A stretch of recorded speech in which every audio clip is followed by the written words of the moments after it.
kembali lagi ke Wawancara.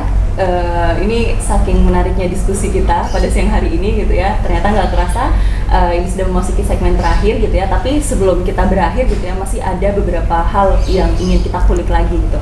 Mungkin agak sedikit menyambung dengan yang diteliti atau temuan dari Mas Andreas gitu. Kalau tadi mungkin Mas Andreas menyinggung ada sekitar 24 provinsi ya, Mas, dari 34 provinsi yang memang secara nyata-nyata mereka punya peraturan diskriminatif yang mewajibkan jilbab bagi perempuan gitu. Dan kalau tadi sempat menyinggung terkait dengan salah satu peraturan di daerahnya itu adalah yang pertama kali melakukan itu adalah di Sumatera Barat. Nah, mungkin ini agak sedikit menarik kawan setara gitu. Kenapa menarik? Karena kalau misalkan kita agak berbicara lebih detail lagi gitu ya, kalau kita tarik garis lebih jauh lagi, sebenarnya di Sumatera Barat ini kan sangat kental ya budaya atau kearifan lokal, adat Basandi Syara, Syara Basandi Kitabuah gitu. Dan sependek yang saya tahu juga, kearifan lokal itulah yang kemudian menjadi legitimasi bagi kelompok-kelompok konservatif untuk kemudian istilahnya ya memang jilbab itu menjadi wajib gitu. Nah, kira-kira Mas Andreas, Mbak Nisa dan Mbak Anis itu bagaimana tuh memandangnya? Kira-kira yang ingin saya tanyakan tuh sebenarnya bagaimana sih seharusnya kearifan lokal ini dipandang sehingga kemudian dia tidak dijadikan legitimasi untuk melakukan diskriminasi itu? Mungkin monggo bisa dijawab siapa dulu? Mas Andreas. Kearifan lokal itu kan tidak tumbuh tiba-tiba ya. Jadi itu tradisi yang sudah lahir, tumbuh, berkembang, diyakini sangat lama gitu. Bahkan mungkin sejak sebelum kita merdeka gitu. Kalau tiba-tiba ada museum atau ada patung dijilbabi yang katanya itu kearifan lokal, lucu ya? Aneh. Ya aneh gitu. Iya. Itu kearifan lokal yang lokal yang mana gitu. Jadi ini justru menyesatkan sejarah gitu. Iya.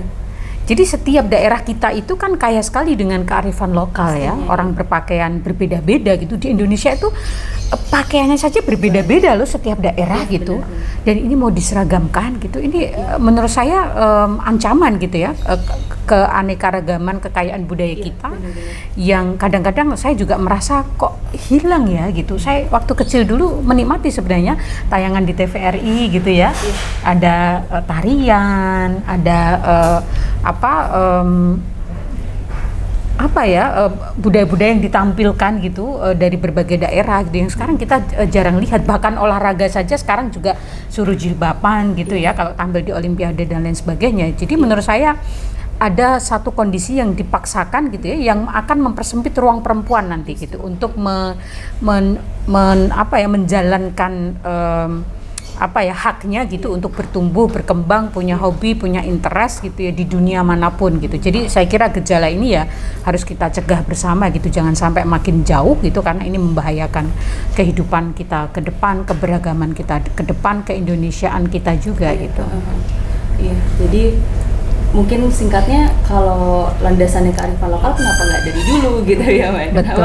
Banyak apalagi ya semakin kesini banyak sekali peraturan-peraturan yang diskriminatif juga kan kawan Sarah, apalagi mungkin kalau boleh sedikit agak kilas balik beberapa waktu lalu, kayak misalkan ada di Salatiga gitu ya, salah satunya contoh konkretnya ada sebuah ini Mbak Nisa, Mbak Anis, surat imbauan yang dikeluarkan oleh tim penggerak PKK gitu ya. Kemudian dia mewajibkan perempuan di sana muslimah untuk berjilbab, dan di situ juga dituliskan gitu ayat Al-Qur'an gitu. Nah, itu kan menjadi menjadi sebenarnya tujuannya baik untuk mencegah kekerasan seksual, tapi kenapa harus mewajibkan, harus mengatur kebebasan berekspresi kita, kebebasan kita dalam terhadap diri kita gitu. Nah, kalau misalkan mungkin dari Mas Andreas atau Mbak Nisa bagaimana menanggapi hal-hal tersebut, Mbak? Ada logical fallacy sih. Nah, iya, logical fallacy. Kesalahan berpikir gitu. Struktur berpikir kita itu sebetulnya kan dalil-dalil yang ada yang digunakan untuk melegitimasi jilbabisasi ini gitu ya. Itu juga udah diketahui oleh ulama-ulama kita sejak dahulu kala berabad-abad, tapi mereka membawa ini menjadi kontekstual di Indonesia sehingga nggak galak terhadap wanita. Maka jadilah sampai ke kita gitu. begitu manisnya sampai era 80-an, 90-an masa kecil kita ya Mbak Anies gitu. That's it gitu. Jadi kalau misalnya ada yang mengatasnamakan dalil-dalil atau kearifan lokal tapi kita digiring untuk menjadi tidak lokal, itu kemunafikan gitu. Manfaatnya apa? Hanya menambah beban. Dia jadi nggak realistis gitu ya. Tunggu saja, itu sebetulnya bentuk pelemahan loh, secara masif sekali ya. Kalau misalnya sekali lagi geopolitik atau apa gitu kan, bagaimana misalnya gerakan Wahabi itu secara politik didanai oleh siapa di belakang mereka, kenapa yang disasar itu negara-negara yang seperti Indonesia dan lain-lainnya. Kita digiring untuk berpikir tekstual, tidak kritis, sehingga mudah banget penggiringan apapun, tanpa memfilter. Entah itu keputusan-keputusan konyol tapi dibungkus akhirnya dengan legitimasi dalil-dalil, dan itu diterima-terima aja. Contohnya, jadi kalau misalnya semua orang sekarang nggak ada lah yang senang disebut Wahabi. Kamu Wahabi ya, kamu ini. Karena itu hampir seluruh ulama di negara-negara Islam juga sudah menolak. Tapi gerakan-gerakannya itu nyata ada. Iya, nyata ada. Kiai NU, Kiai Muhammadiyah sebetulnya sudah menyadari itu gitu. Nah, ayolah kita semuanya tersadar bangkit gitu. Afala tatafakarun, afala ta'qilun. Banyak banget ayat itu di Quran mengajak kita untuk berpikir, dan itulah yang dilakukan oleh ulama-ulama dahulu, para wali di kita, bagaimana membawa Islam rahmatan lil alamin sehingga nggak terlalu banyak membebani umatnya seperti yang diskusi kita sekarang ini gitu kan. Sedih. Jadi bangsa ini dengan dogma-dogma yang merugikan itu lambat laun kita tunggu saja nanti ada pelemahan sistematis gitu. Nah, bagaimana kita mengcounter itu? Kembalikan pada kesadaran tadi bahwa agama itu harus kontekstual ya, jangan tekstual banget gitu. Kita mengapresiasi karya-karya buku-buku klasik tapi hidup itu tidak berhenti di zaman itu. Kalau Islam mau menembus ruang dan waktu di sepanjang zaman itu baik. Maka ya kita lihat konteksnya sekarang. Dahulu kan nggak ada mesin cetak.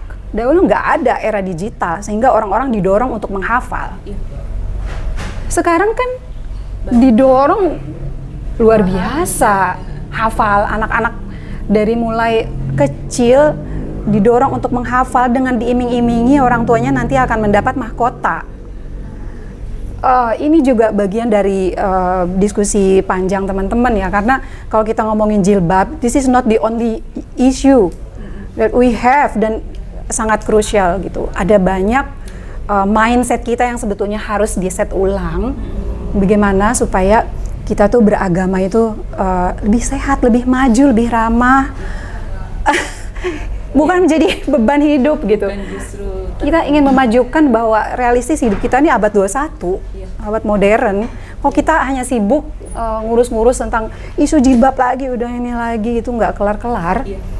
Perempuan semakin ditekan gitu. Aduh, sayang banget gitu, kita melewati masa yang sangat potensial tapi sia-sia.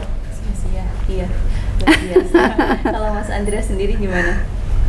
Yang kami temukan dalam penelitian ini adalah guru-guru seni. Mereka banyak mengeluh. Ada guru tari di Kalimantan Timur mengajarkan tarian Dayak. 4 murid yang dianggap berbakat itu diminta menari di pendopo kabupaten. 2 laki, 2 perempuan. Tarian Dayak kostumnya Anda tahu sendiri. Dan kalau dibilang-bilang semua kostum tarian tradisional di Indonesia tidak memakai jilbab. Ini menciptakan ketegangan tersendiri di kalangan guru-guru kesenian terutama.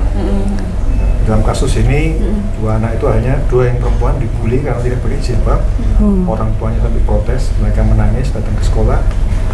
Akhir kata kesimpulan di sekolah negeri tersebut hanya murid yang Kristen yang boleh ikut pelajaran menari.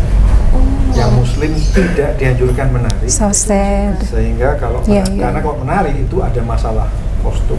Itu terjadi bukan hanya di kalangan orang Dayak, tapi Jawa, tari Gambyong, aduh, Sumatera, benar-benar menyedihkan. segala macam di segala macam penjuru Indonesia, 24 provinsi itu timbul ketegangan di antara guru-guru seni. Padahal tarian itu kan ya memang jati diri bangsa Indonesia gitu ya, Mbak. Itu identitasnya kita loh gitu. Iya, menarik ya, ternyata dampaknya bisa sampai segitunya gitu. Nah, tapi Mbak Nisa, Mbak Anis, dan Mas Andreas, mungkin terakhir sebelum kita tutup terkait dengan diskusi kita siang hari ini gitu. Terkait, kalau mungkin tadi Mbak Anis sempat sudah menyinggung terkait dengan SKB seragam sekolah yang saat ini sudah dibatalkan gitu. Nah, mungkin sederhana, singkat Mbak Anis, Mbak Nisa, Mas Andreas, kira-kira apa sih yang bisa Mbak Anis sampaikan untuk apa yang sekiranya bisa kita lakukan untuk kemudian istilahnya kita tetap berada pada memperjuangkan terkait dengan kebebasan daripada setiap terutama di sini anak-anak sekolah itu ya. Bagaimana itu, Mbak? Jadi ketika toh SKB dibatalkan, kemudian apa yang sebenarnya bisa kita lakukan gitu? Ya, menurut saya jangan nyerah ya ketika dibatalkan MA gitu. Jadi Menteri Pendidikan, kemudian Menteri Agama dan Mendagri menurut saya harus membuat SKB baru lagi gitu. Karena kalau banding sudah tidak mungkin, harus membuat SKB baru lagi untuk menciptakan lingkungan sekolah yang demokratis, yang setara, yang menghormati keberagaman, yang menghormati HAM semua siswa di sekolah baik laki dan perempuan gitu. Sangat ini ya. Kalau Mbak Nisa mungkin ada Ya, menurut saya apapun itu ya, SKB dan segala macam, harus menyadari bahwa konservatisme itu udah ada di segala lini gitu. Jadi siapa yang leading, siapa yang paling berpengaruh, dia akan menggiring opininya untuk apakah kita menjadi lebih konservatif lagi gitu. Kan ini sangat disayangkan. Makanya perlu terus penyadaran bahwa beragamalah secara proporsional. Rugi kalau kita apapun berlebihan, termasuk dalam beragama gitu. Remember who we are gitu. We living di Indonesia gitu. Kita udah sangat punya akar budaya yang sedemikian majemuk, sudah nilai-nilai Islamnya sudah terjadi akulturasi yang sangat manis. Orang-orang Sumatera Barat, orang Aceh, orang manapun, Jawa, menari itu dari dulu dengan kostum seperti itu nggak ada yang mempermasalahkan. Kenapa sekarang tiba-tiba menjadi dosa gitu kan? Dosa is something sinful, sesuatu yang buruk gitu. Jadi jangan kriminalisasi perempuan dianggap berdosa untuk sesuatu yang sebetulnya sangat mengada-ngada. Apakah saya menjadi dengan Mbak Anis menjadi seronok dan berdosa karena berpenampilan seperti ini terbuka? Gitu, itu menyedihkan. Istilahnya mungkin kalau di umum itu don't judge book by its cover gitu ya, Mbak. Maksudnya penampilan seseorang itu tidak kemudian menjustifikasi bagaimana orang itu. Apalagi let's say Mbak Anis dan Mbak Nisa walaupun terbuka, tapi sedari tadi kita ya memahami gitu loh, maksudnya sebagai laki-laki saya juga tidak merasa saya akan menyerang mereka hanya karena mereka berpakaian begini. Jadi memang harus menyadari dorongannya, gelombangnya begitu kuat bergulung-gulung ya. Bukan hanya dari ulama, dari institusi yang tadi dari mana-mana, tapi jangan lupa komodifikasi agama. Ini udah toksik banget sebetulnya. Jadi atas nama dalil, atas nama kebaikan, dibuatlah iklan-iklan yang semakin panjang itu semakin menuju surga lah sebagainya. Ya namanya juga bahasa iklan.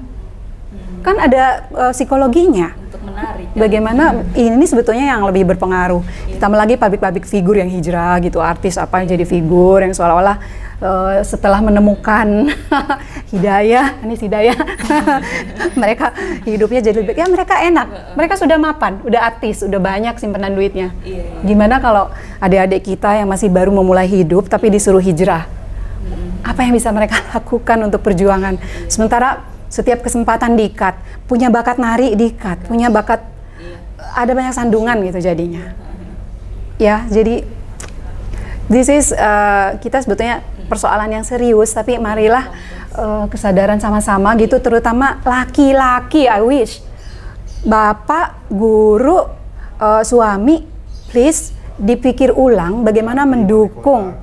Yes. Kepala sekolah. Ya, bagaimana mendukung rakyat, umat, anak, istri, saudara, murid untuk bisa berekspresi. Perempuan kalau ekspresif, untung banget loh negeri ini. Akan ada banyak ide, gairah, kesenian, ekonomi, bisnis, cantik gitu. Tapi kalau dipaksa untuk banyak mojok, setertutup-tertutupnya perempuan itu perempuan yang terbaik, aduh, ya udah harapan itu deh kejar. Saya nggak mau. Iya, menarik sekali dari Mbak Anissa, dari Mbak Nisa malah. Dari tadi bingung Mbak Nisa, Mbak Anis. Iya, kalau Mas Andreas mungkin ada hal-hal yang ingin disampaikan juga mungkin Mas. Kami memberikan banyak rekomendasi Siap. untuk Presiden, Menko Polhukam, Menteri Pendidikan, Menteri Dalam Negeri, Menteri Agama, Menteri Pemberdayaan Perempuan, Menteri Tenaga Kerja dan seterusnya ada di sini semua. Secara singkat, pemerintah perlu mencabut berbagai macam peraturan daerah yang mendiskriminasi perempuan, termasuk soal busana. Saya bertemu dengan Menko Polhukam Mahfud MD 2 minggu lalu, dia bilang itu wilayah Mahkamah Agung, bukan, itu wewenang Menteri Dalam Negeri, karena kebanyakan peraturan daerah adalah keputusan kepala daerah, gubernur, bupati, wali kota, itu tidak perlu lewat Mahkamah Agung, cukup Menteri Dalam Negeri yang membatalkan. Bila itu dibatalkan, itu sudah sangat menolong pelaksanaan, misalnya peraturan nasionalnya masih buruk lah ya, tapi kalau peraturan daerahnya dicabut, itu lebih mendingan, apalagi sesuai dengan Undang-Undang Otonomi Daerah. Otonomi daerah itu sesuai permintaan organisasi-organisasi agama Islam, itu bilang tidak boleh diatur pada level daerah, itu adalah wewenang pemerintah pusat. Jadi cukup itu dicabut, itu akan mengurangi daya tekan terhadap seluruh perempuan dan anak perempuan di Indonesia.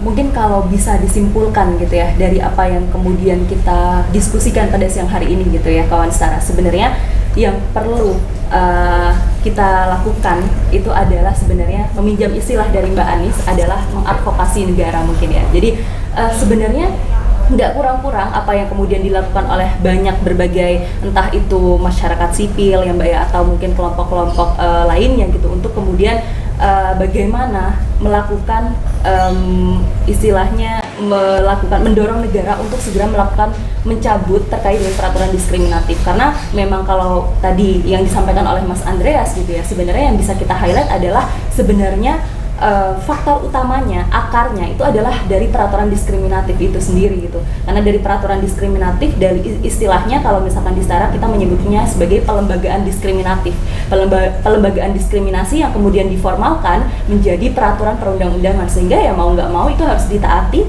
Kalau misalkan tidak ditaati, ya dia menimbulkan sanksi, dia ada sanksi. Nah itu kan yang kemudian menjadi istilahnya menjadi hantu gitu ya, hingga kemudian korban-korban itu hingga kemudian memunculkan berbagai banyak korban gitu. Nah sehingga itu mungkin harapannya negara bisa lebih peka ya Mbak Mas ya, lebih peka dengan situasi yang saat ini terjadi, dan kemudian bagaimana caranya untuk kemudian mencabut berbagai peraturan diskriminatif itu tadi. Nggak terasa kawan Setara ini mungkin kita sudah berapa jam ya Mbak Mas ya, mungkin ada kali ya 1,5 jam kita berbicara tentang ini gitu ya. Jadi terima kasih sekali kami sampaikan atas nama Setara Institute, kami ucapkan terima kasih Mas Andreas, Mbak Nisa, kemudian Mbak Anis, terima kasih banyak sudah meluangkan waktunya. Dan sama-sama, thank you. Iya ini harapannya kawan Setara bisa mendapat banyak insight gitu ya dari narasumber kita, sangat terutama bagi saya sendiri Mbak, sangat-sangat insightful, sangat banyak sekali hal yang bisa saya pelajari, dan mohon maaf apabila ada kekurangan, dan harapannya kawan Setara tetap pantengin YouTube Suara Setara dan nantikan diskusi-diskusi menarik lainnya. Sekian diskusi soal perundungan, intimidasi, ancaman, dan peraturan diskriminatif tentang jilbab di Indonesia. Selamat siang dan salam sejahtera untuk kita semua. Terima kasih Mas.